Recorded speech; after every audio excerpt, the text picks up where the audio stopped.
What's up, guys? It is the only way, us three today, and it's not so beautiful of a Sunday like it was last week, where we went out and actually played some baseball. We had a good family time. Hopefully, you guys watched the last video. It was our first time filming outside like that, playing some games. Besides, we did the basketball once before, but this one was just more like, let's just go play some baseball and then record. And it almost felt like we weren't even recording because that's how much fun we were having. But today, we're just going to kind of give you guys a week in the life, like what we have been going through, new journeys for some of us, and just some decision making moments, and how, at the end of it all, like how making decisions can be crucial, and it can be detrimental if you have no guidance, if you don't have God on the forefront of all your decisions. So I'm gonna pass this over to JJ over here, because he has, he's been, this week has been, the week that just passed has been such a long week for him, many decision-making points, and he's going to kind of bring it to the surface, and kind of, we'll all figure it out together. So yeah, about a month ago, I came up to my dad and I told him, because that same day,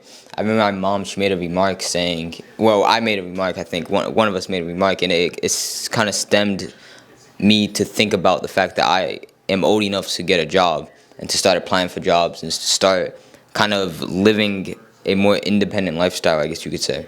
So that same night, after we came home from the gym, after we ate and stuff, I came up to my dad and I asked him for his opinion about it. And then I basically told him that the reason I would be doing it is mostly for the experience, and not just for the experience of the job itself, but the experience of actually like going places by myself and not having to rely on my parents 100% of the time.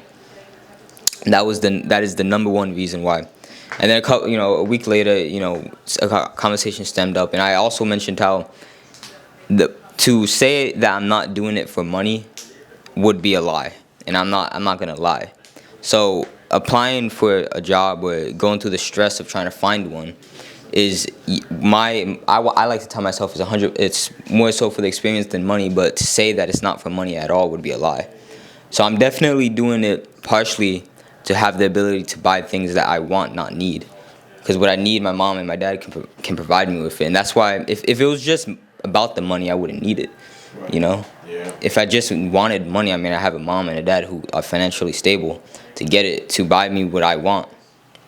So the main reason I'm telling myself this is because it's going to change my life a lot.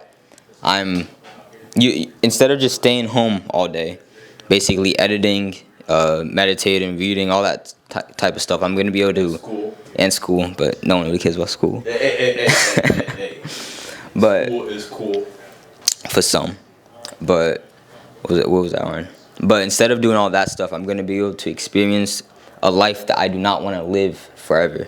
I'm going to be able to experience a life that is going to stem my motivation to get out of that life early on. Because my goal is not to be stuck in the 9-to-5 trap of working for someone else. My goal is 10 years down the line to be able to have a village, a whole village that I am financially free to afford. So this is just, it's leveling up.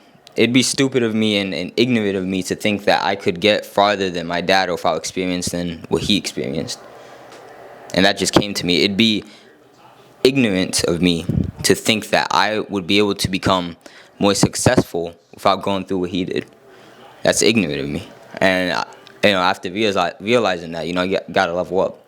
So that's where I am right now. I actually got a job offer, which I accepted. And now we're just kind of filling out documents and stuff. And it's been like, it's kind of like a patience game.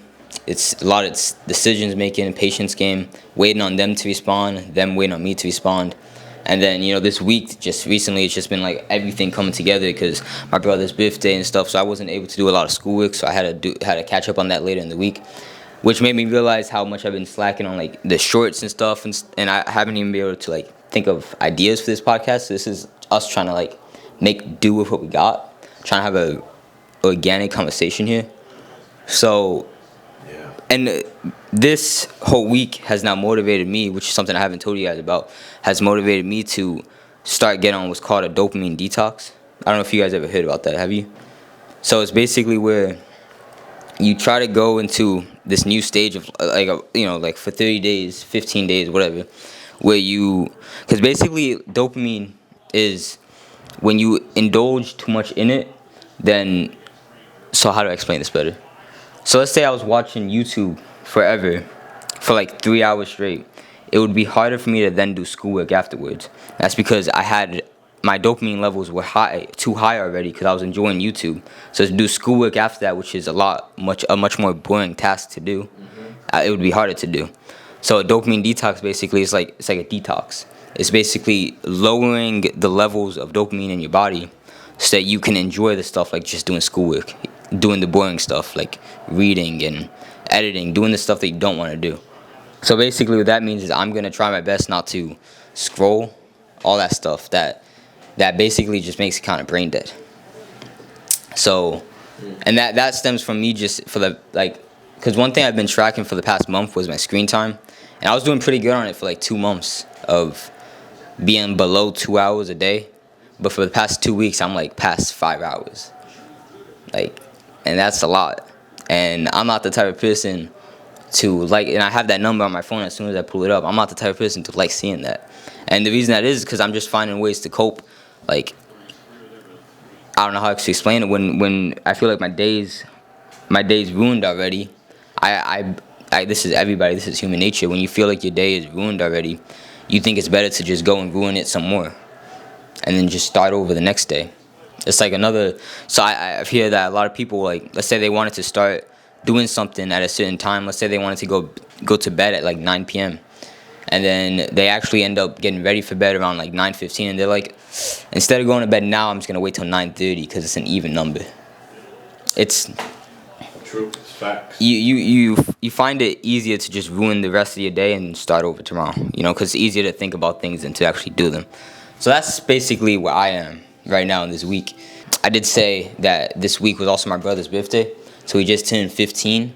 So now we're gonna see how he feels about that. Well, yeah, I mean, this week, I feel like that was probably the just, usually my weeks are never really, I can't really say it's super crazy, it's just the usual, waking up, reading the Bible, going to school, going to the gym later in the day, going back to sleep. So usually my weeks aren't anything too crazy, but this week was my birthday on Tuesday. It was April 30th, and yeah, nonetheless, it was a great birthday. Had a great time. Had a nice lunch. We had Chipotle that day. It was a very good lunch.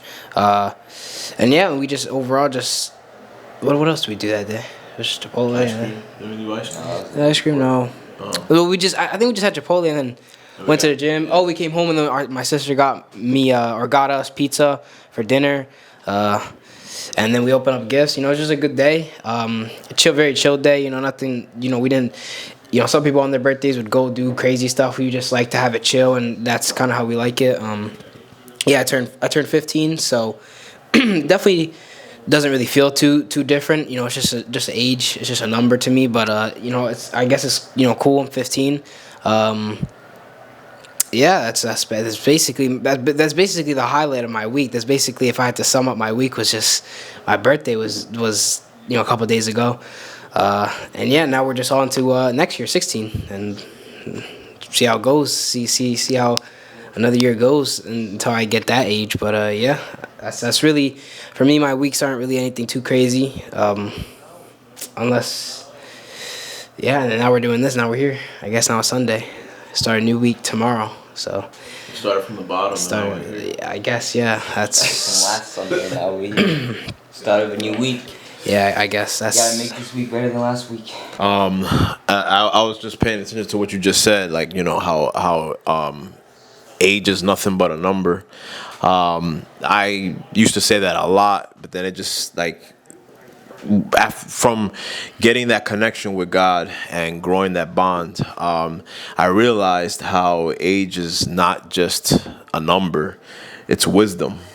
With more, if you go by what the law says here, right, in this world, then you're justified to be able to do this. You're justified, as to why you do what you're doing because of your age, right? Like, when you hit the certain, everyone can't wait to hit 21. I think that's the drinking age. And partake in the worldly activities, like I can't wait till I turn 21, right?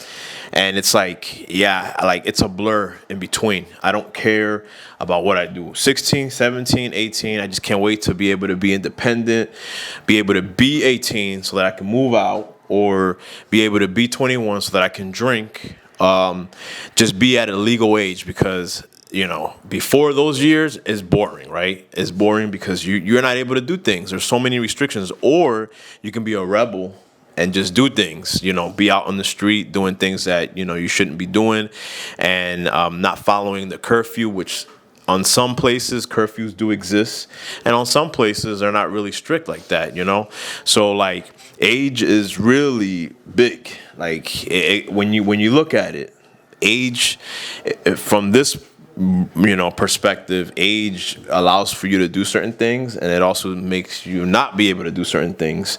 But at the end of the day, with age comes wisdom, because you grow experiences. And not only that, but like what you were just saying, going back to your conversation about, a dopamine detox, right? You're trying to deprive yourself from all the things that you were doing that were fun, so that you can pay more attention to the things that were not fun, right? So that you can focus, right? So I say towards that, the best way to go about these things, where you're like always on the YouTube, always on the phone playing video games, or just in general, just away from what you should be doing, right? It's just to kind of, and it's easier for someone who works, because when you're working, it's hard for me because I work from home.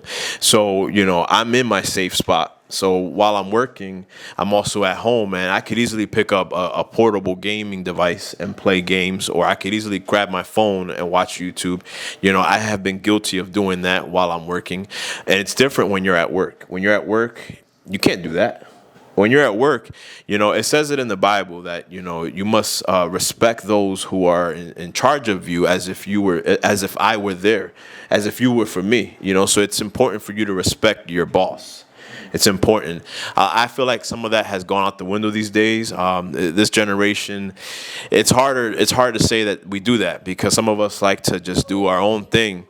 But it's something that used to be a thing where you respect your boss. And if you go by that mindset, you're not going to pull out your phone. You're not going to go to a computer and look at YouTube or anything like that. So it's kind of like you're restricted. So when you do get home, right, you can't wait to do those things. You can't wait to get on YouTube. You can't wait to go to the gym, let's just say, or anything that you like doing, right? That's fun, because you just had 8 hours.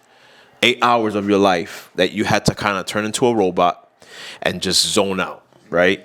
And that's what I am trying to do every day for myself, because I also do track how many hours I have on my screen time or whatever.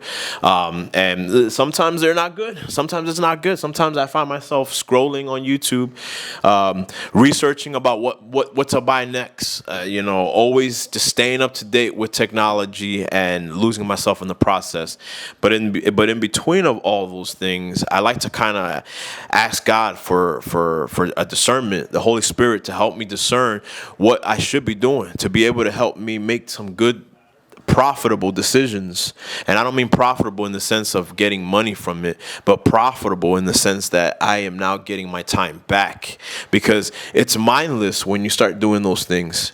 You become a robot in your own hobby. How about that? You become a robot in your own hobby. It's like, yeah, you're doing something you like doing, but are you really thinking about what you're doing? Probably not, because it's easier to pass by time when you're doing something fun.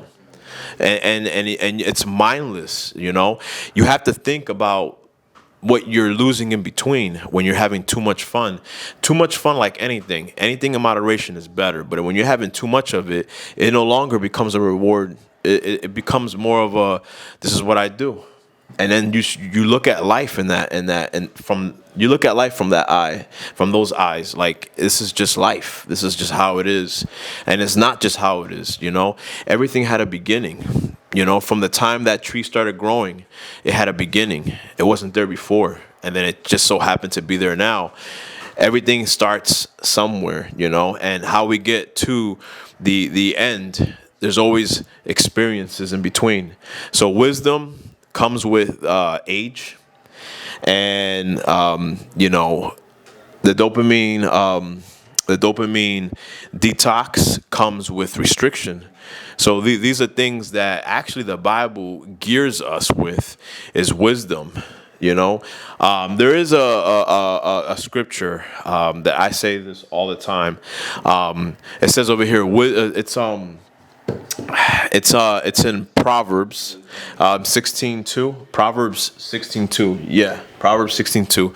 Wisdom is defense, money is defense, but the excellency of knowledge is that wisdom giveth life unto them who have it. So, you know, if you have wisdom because you have had experiences in life, you know, and it doesn't matter. I want to say where that makes sense, where age is nothing but a number, because in 1 year you can go through so much. In 1 year, you could have been homeless in 1 year. You could have had friends and lost them all in the same year. Your best buddy could have, you know, passed away. I'm not sure. Anything's like anything that could just bring a human being down can be considered as an experience. You know, you're over here trying to find a job. That's an experience, and maybe you got denied so many times before someone said yes and gave you a chance. That's an experience. So yeah, age is nothing but a number in that setting, because by the time you come back, you have so much to say to someone else. You have so much to inspire someone else with. You know, so yeah, that's an experience right there in itself, and with that is wisdom. You know, so you have to go through so much just to kind of be able to say, I did that too. There's no, like you said earlier, you had said that, you know, I don't know how to, you know, say it the way you said it, but you said it like dad went through all of this. So that means that I need to go through all of this too. And I want to say yes. Right? Yes, you do have to go through certain things in life to kind of be able to step in my shoes, but not really all the way. Not really, because see, my goal is to help your life a little bit better than mine's. My goal is to see you more successful than I am, right? So I built the foundation, but I need for you to help build the bridge.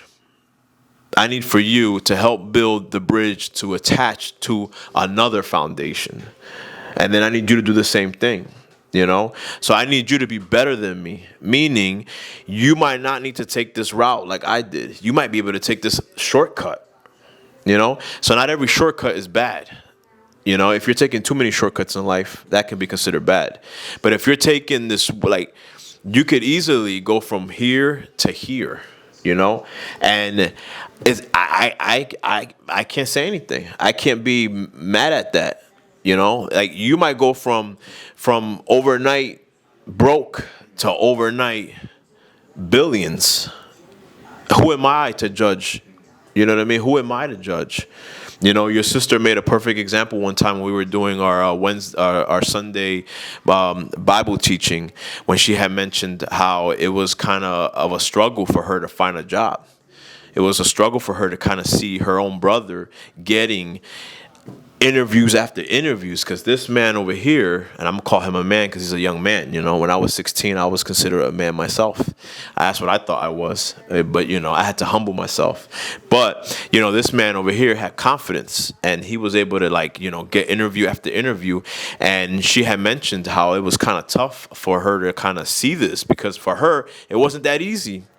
But she had mentioned that in God's time, not in your time, but in God's time, your season will come. You know, for some of us, it's now, and for some of us, it's later. But I can't compare myself. It was slower for me to get to where I'm at right now than it is going to be for him.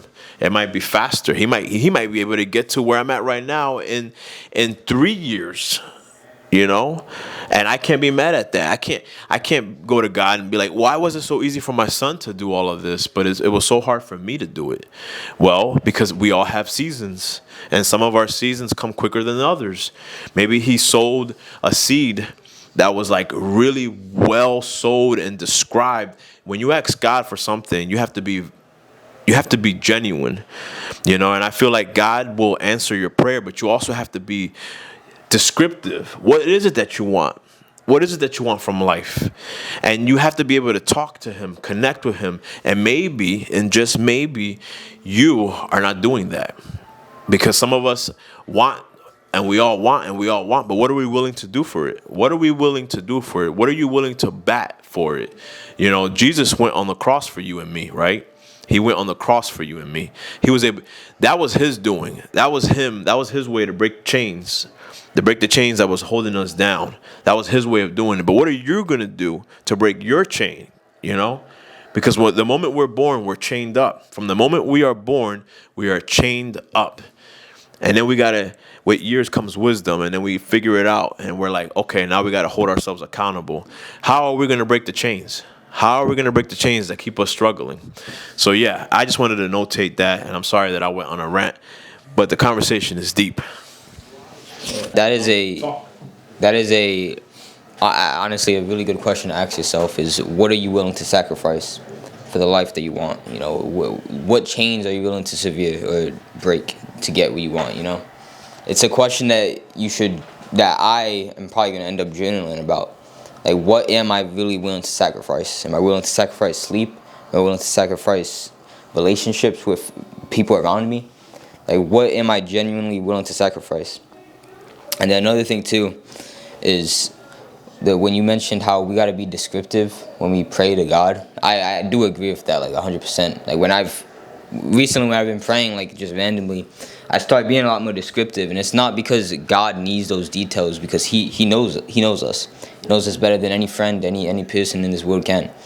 We have to be descriptive, not to Him but to us in our prayer, because we don't understand ourselves better than He does. He understands us better than we do, so we are being descriptive. He's basically speaking through us, telling us in the words that we're speaking. A lot of people, they don't know if God's talking to them. It's because He is through you. That's a good point. Yeah. And yeah, we can end it there.